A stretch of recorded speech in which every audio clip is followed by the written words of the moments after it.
happy to and excited to bring the second episode to this People series on the channel. Today I'll be studying a very famous scientist, mathematician, electrical engineer, cryptographer by the name of Claude Shannon. Kind of continuation of kind of why I'm doing this spinoff in this series is there's just been so much contribution in science to get to where we are today, and science will continue to revolutionize the world and contribute to advancement of society. And so in terms of technological breakthroughs, I'm grateful for all of these scientists that I'm researching who have enabled this the advent of all these cool technologies that we're able to seamlessly use to make life so much easier every day. So let's begin. Claude Elwood Shannon, April 30, 1916 to February 24, 2001, was an American mathematician, electrical engineer, computer scientist, and cryptographer known as the father of information theory. As a 21-year-old master's degree student at MIT, he wrote his thesis demonstrating that electrical applications of Boolean algebra could construct any logical numerical relationship. Shannon contributed to the field of cryptanalysis for national defense of the United States during World War II, including his fundamental work on code breaking and secure telecommunications. His mathematical theory of information theory became very well cited and laid the foundation for the field of information theory. Let's learn a little bit about his childhood. So the Shannon family lived in Gaylord, Michigan, and Claude was born in a hospital near Petoskey. His father, Claude Sr., was a businessman for a while, a judge of a probate in Gaylord. His mother, Mabel Wolfe Shannon, was a language teacher who also served as the principal of Gaylord High School. Claude Sr. was a descendant of New Jersey settlers, while Mabel was a child of German immigrants. Shannon's family was active in their Methodist church during his youth. Most of his first 16 years of life spent in Gaylord.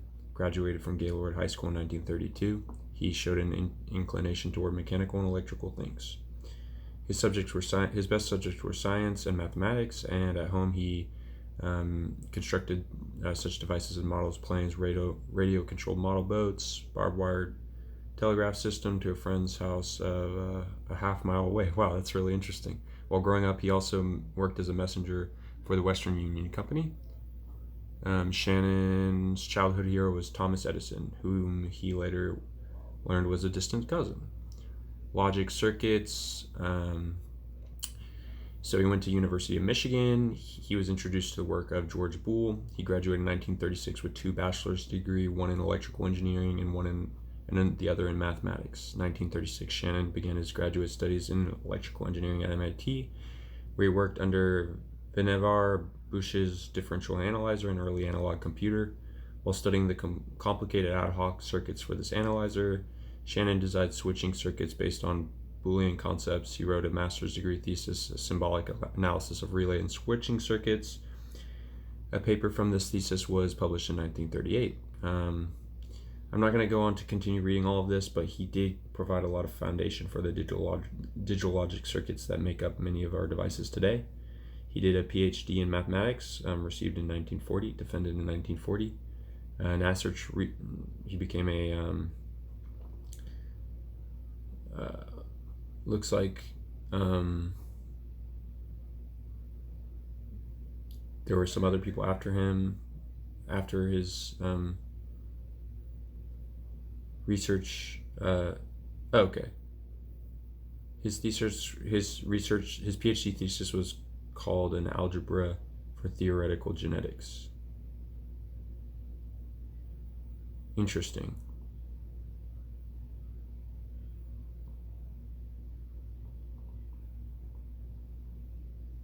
Wow, so there was actually a biological Mendelian genetics, I believe, is talking about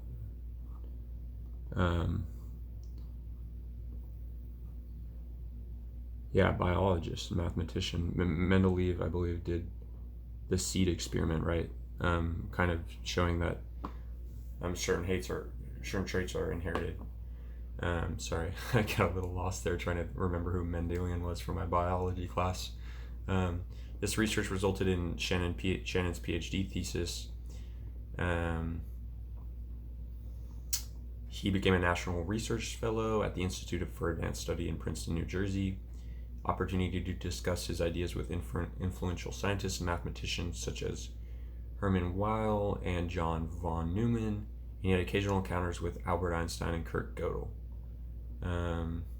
Shannon worked freely across disciplines, and this ability may have contributed to his later development of mathematical information theory. So he did some wartime research. He joined Bell Labs in World War II. The invention of signal flow graphs. He discovered the topological gain formula while investigating the functional operation of analog computer. So he came into contact with Alan Turing.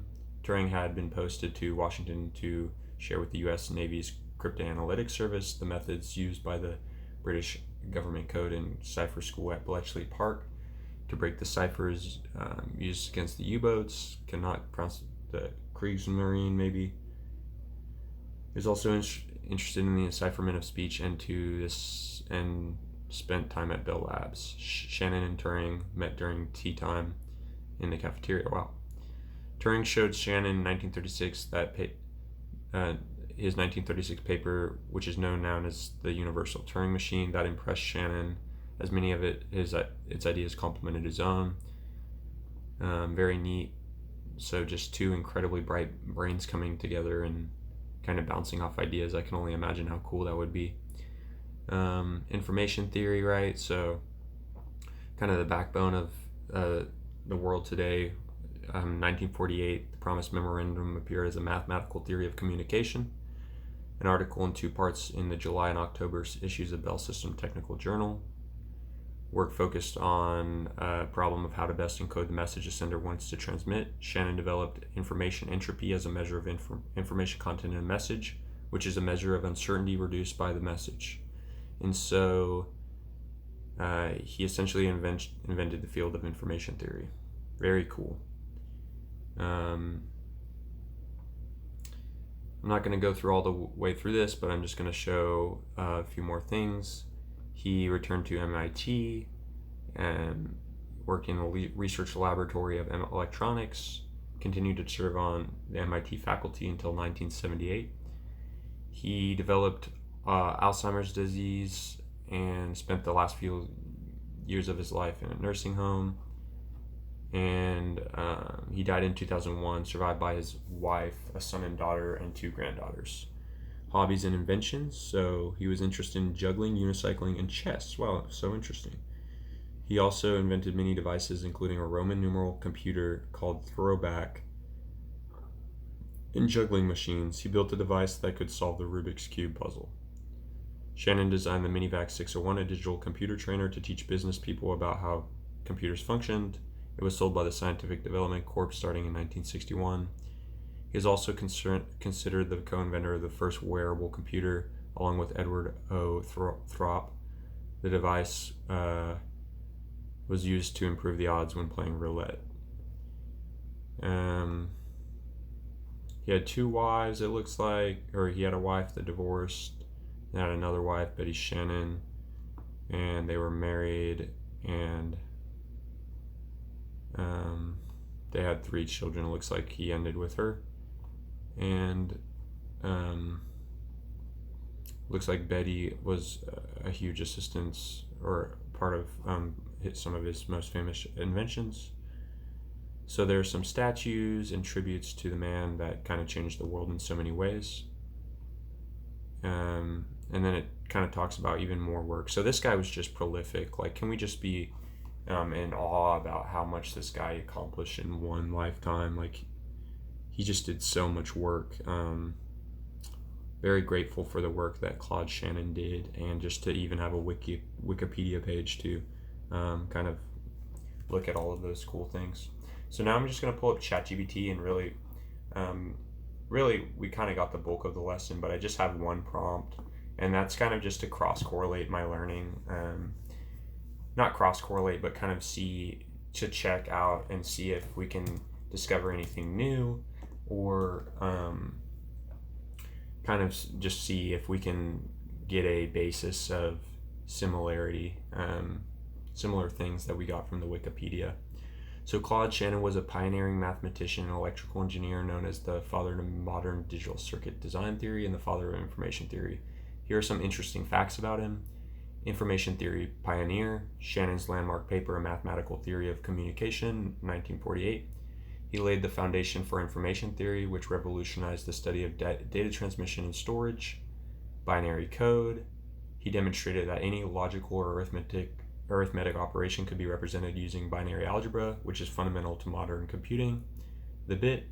Shannon coined the term bit, short for binary digit, to describe the fundamental unit of information, revolutionizing how we measure data. Cryptanalysis. During World War II, he worked on cryptography and code breaking, contributed to the development of secure communication systems. Chess player. Shannon designed and built a chess-playing computer called Claude Shannon's Mechanical Turk, one of the earliest chess-playing machines. Juggling. He was an avid juggler and wrote a paper titled The Juggling Problem to analyze mathematics behind juggling patterns. Electrical engineering. Shannon's work in electrical engineering includes the development of circuits using Boolean algebra and the invention of the binary code used in telegraphy. He received numerous rewards, including the National Media of Science and the Kyoto Prize, for his contributions to science and learning. Claude Shannon's work had a profound impact on various fields, from computer science and telecommunications to cryptography and mathematics. Awesome. So that did seem very similar. I'm not so sure about the bit. I thought that was founded by someone else, but who knows if that's right. That's something that I leave the audience as an exercise to research, like my professors used to tell me. But anyway, y'all have a wonderful rest of your day, and I hope this was insightful. Once again, thank you, Claude Shannon, and I'm paying my respects. And just wow, I'm in awe to just understand of the special life that was behind this man's work. Even his hobbies were just so intricately unique and fascinating. But yeah, have a great rest of your day, and if you have any feedback or ideas for future videos, please feel free to let me know, and have a good one. Goodbye.